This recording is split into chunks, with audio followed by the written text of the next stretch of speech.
Well, good evening, my sweet sugar bushes. I hope everybody's had a fantastic day today. It is time for another true crime case. Who are we going over this time? We are going to be covering the case of Junko Furuta, also known as the Girl Encased in Concrete, and I believe another name for the case was the 44-day case. Now, as always, here is our warning. This case is extremely brutal and is extremely heavy. I know when I did the Toy Box Killer, I said that I said the same thing, and I think this case may give the Toy Box Killer a run for his money. So with that being said, let's dive right in. So Junko is a 17-year-old girl.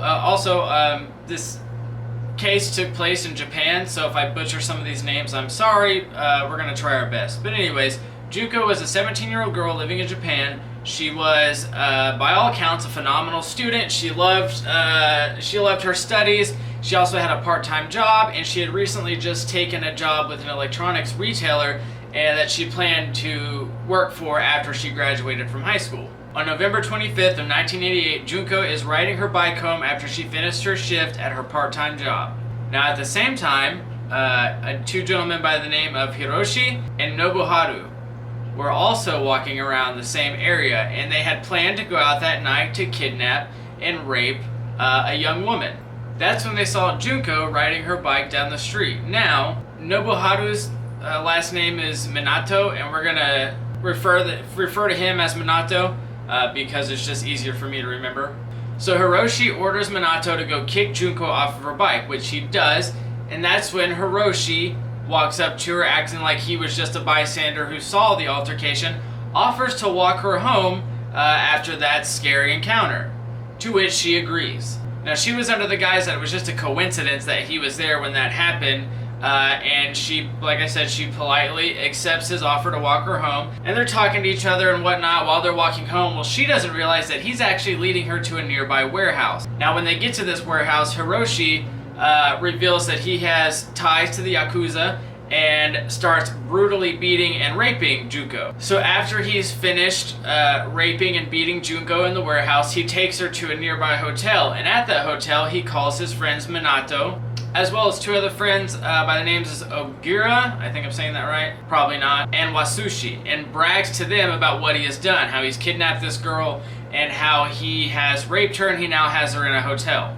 Ogura then asks Hiroshi to keep Junko in captivity so they can have numerous associates of theirs come by and rape her and abuse her. This group had a very long history with gang rape and kidnapping because they had just done it to a girl a couple weeks prior, but she was released a few hours afterwards. So around 3 a.m., after being beaten and raped a few more times, Hiroshi takes her to a nearby park where his friends Ogura, Minato, and Yasushi are waiting. So while they take her to this park, they had gone through her stuff and had found a notebook she had that had her address in it, and they took her to her house and basically told her, if you tell anyone about this, if you try to run, if you try to escape, we will send the Yakuza to your house to kill your family. That terrified Junko as well as being, abused, so she complied with everything they said.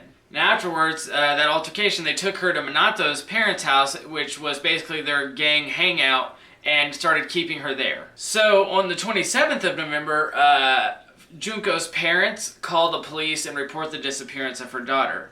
Now the gang gets wind of this, and they force Junko to call her mom and her dad and say basically that she ran away, but she was safe with a friend, and convinced her parents to call off the police investigation. Which must have been absolutely heartbreaking because the only chance of you have of getting rescued, you've just now had to tell your parents to call off because you're being forced to. So at this time, Minato's parents had no idea what was going on because when they were around, they made Junko pose as his girlfriend. But later on down the line, they dropped this facade when it became clear that Minato's parents were not going to report them for what they were doing. And Minato's parents later stated, saying that they did not intervene because they were aware of Hiroshi's Yakuza connections and were too afraid of retaliation, basically. And their own son Minato was also very violent towards them, which also scared them. So they basically brushed it under the rug because they were afraid of their own safety. So Junko was held captive for 40 days. 40 days of absolute hell and torture. And during the time, it's estimated that over 100 men had raped and tortured Junko, and she had been raped over 400 to 500 times. They beat her, they starved her, they literally hung her from the ceiling at one point and used her as a punching bag. They forced her to eat cockroaches, they forced her to drink her own urine and eat her own feces.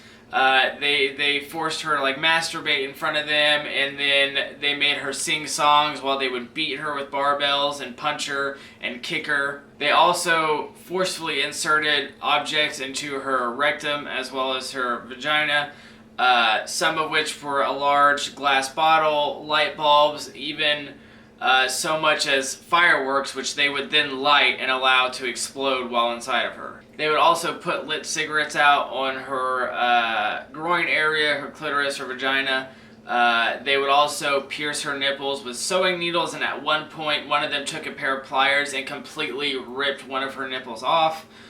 They would also close her eyes and pretty much sew them shut with hot wax. They would drip hot candles on her face. At times, Junko would slip in and out of consciousness during these beatings, and whenever she slipped out of consciousness, they would get a bucket of ice water and dunk her head in it to wake her up so she would remain conscious while they continued to rape and torture her. So during the trial, two accomplices had been identified as Tetsuo and Ihara. I think that's how you pronounce it.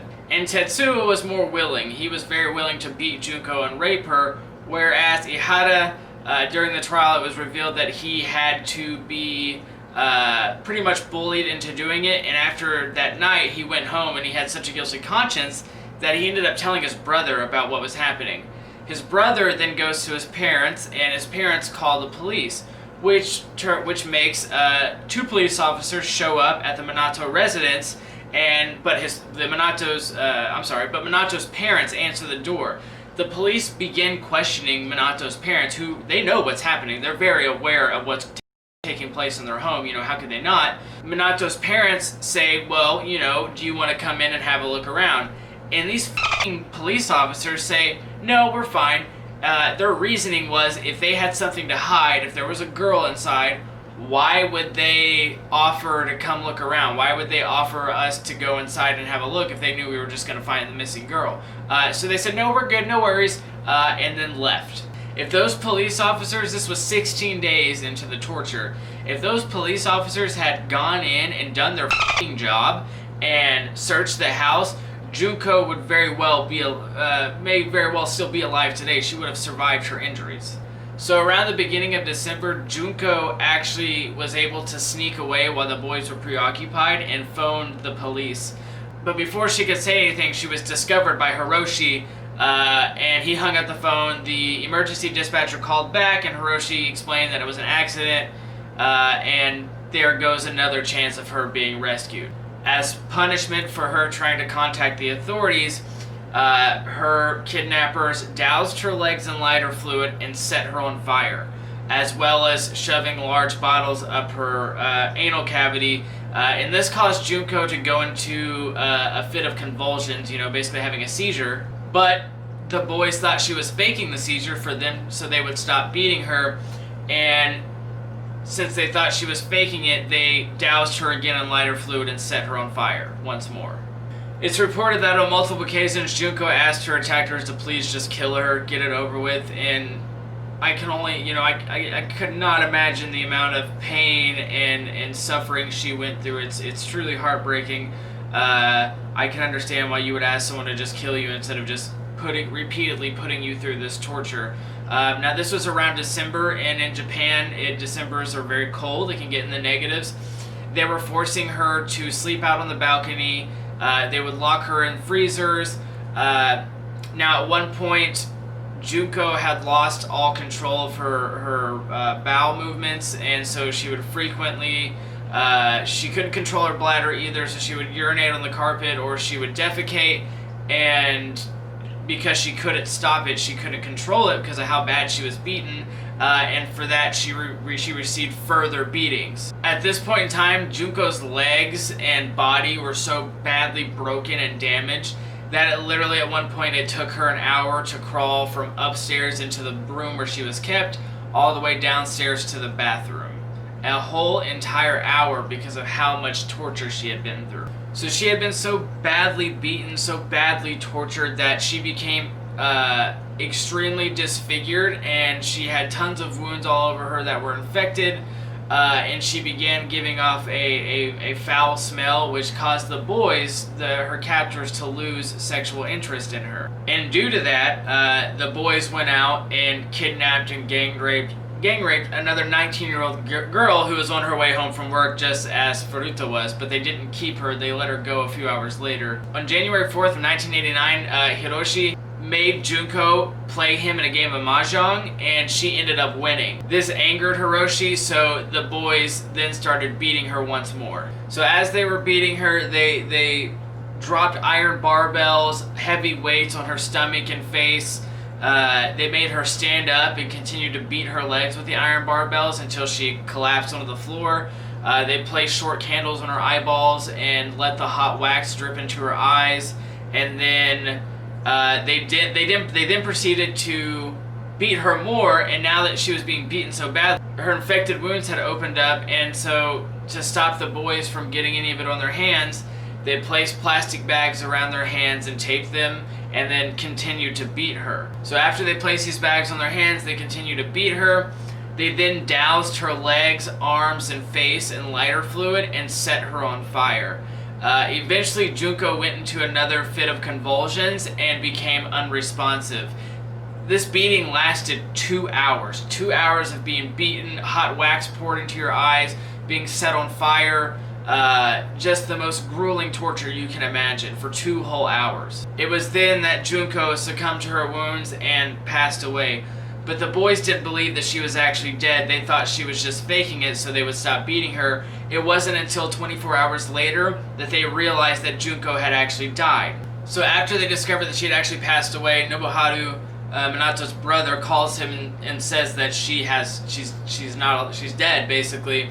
So now they're scared of getting penalized for murder, so they wrap her in a bunch of blankets, they stuff her body in a travel bag, and then they place her in a 55-gallon drum and pour concrete around her and let it set overnight. And then around 8 p.m., I think the next day, they loaded her up in a truck.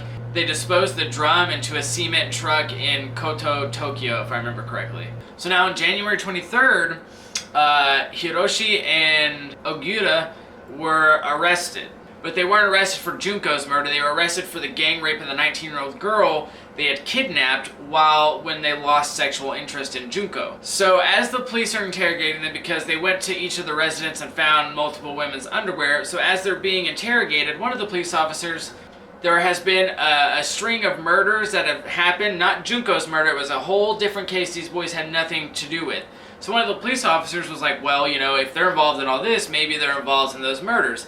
So the police officers start pressuring them, saying, we know what you did, your partner flipped on you, you might as well tell us everything, so maybe we can help you. So Hiroshi now thinks Ogura flipped on him for Junko's murder and begins confessing to everything.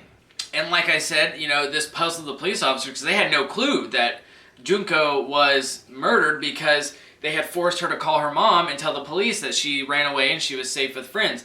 The murder they were actually referring to was the murder of a woman and her 7-year-old son that happened 9 days prior to Junko's abduction. And actually that case remains unsolved to this day.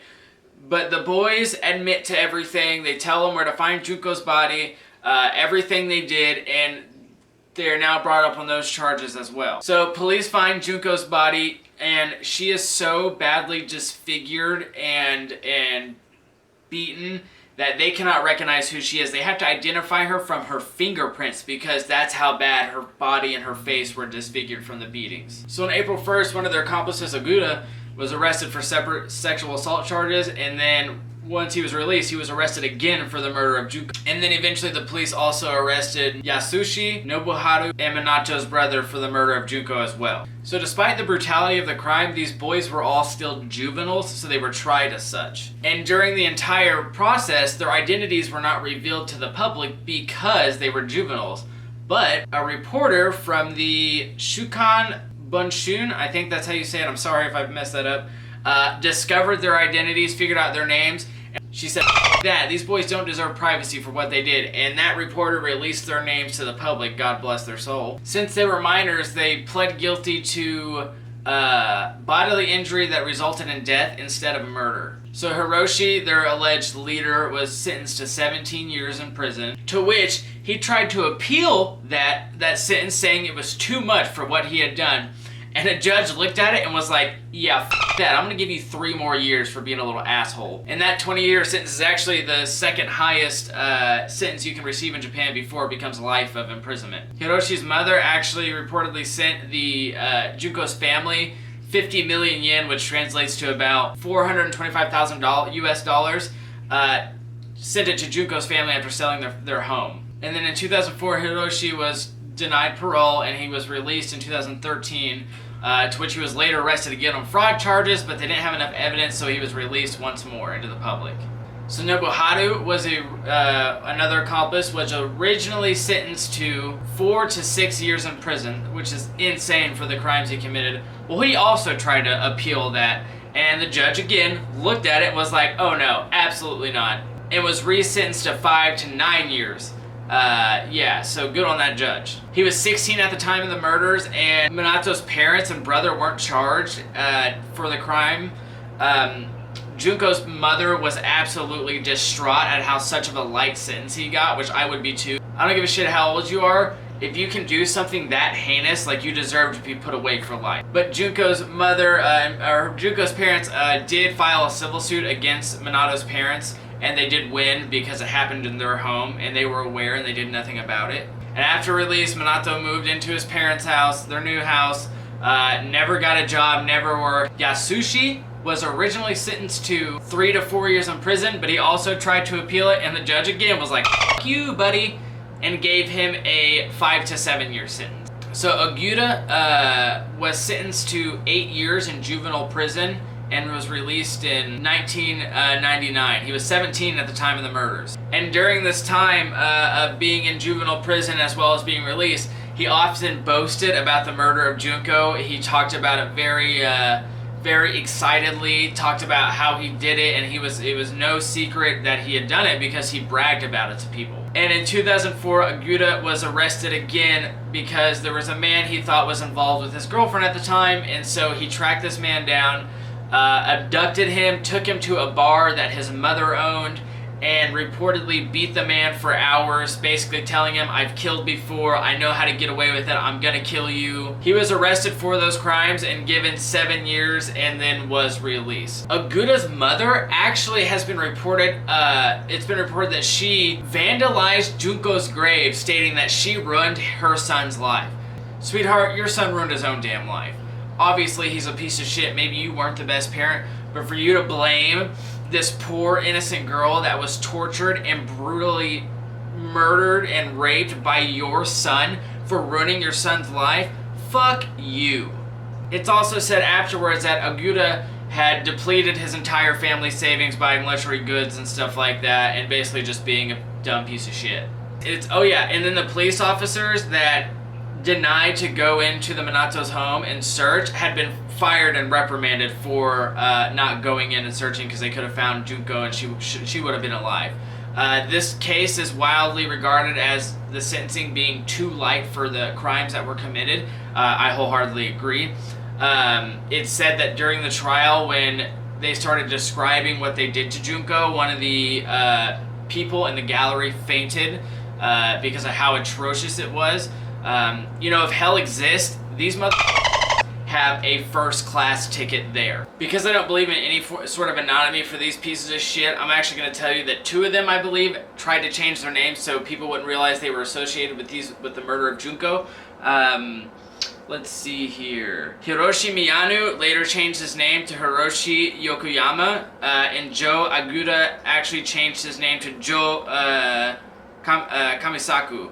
And then Nobuharu is sometimes also referred Nobuharu Minato is also referred to as Shinji Minato. And that is the story of the Girl Encased in Concrete, the murder of Junko Furuta. I'm sorry that was so heavy, you know, my heart aches for that poor girl. I cannot imagine, I can't even fathom the amount of pain and suffering she went through in that 40 some odd days that she was kidnapped, tortured, beaten, and raped.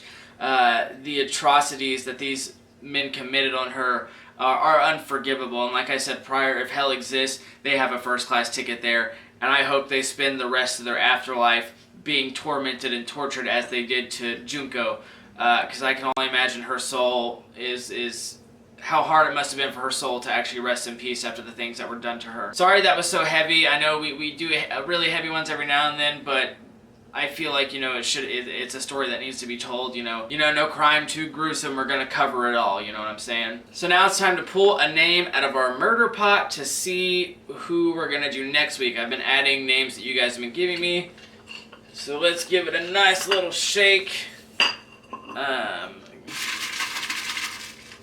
And then pull her out there. Alright, next week we are doing the Jonestown Massacres, which is one of my favorite. I know a lot about this one. So next week we're covering the Jonestown Massacre. Thank you guys so much for stopping by for another episode of True Crime. I will link all my other social medias down in the bio. If you have a crime or a story, something that happened in your hometown or something like that, that you want told, please email me at snacksandfanmail@gmail.com, and to have a chance for your story to be talked about in our true crime series, or I'll start another segment of strictly just stories from people. The podcast is coming soon as well. We're actually going to be filming an episode this Saturday, so I'm super excited for that. So be on the lookout for the link to where it's going to be hosted. Our website is going to be going live soon as well. You can go to snacksandofficial.com, sign up for our newsletter, so you'll get updates whenever it does go live. I love you guys so much. Thank you for the support. It means the world to me. Absolutely makes my heart full. I will see you guys next week for Paranormal Corner as well as the Jonestown Massacre.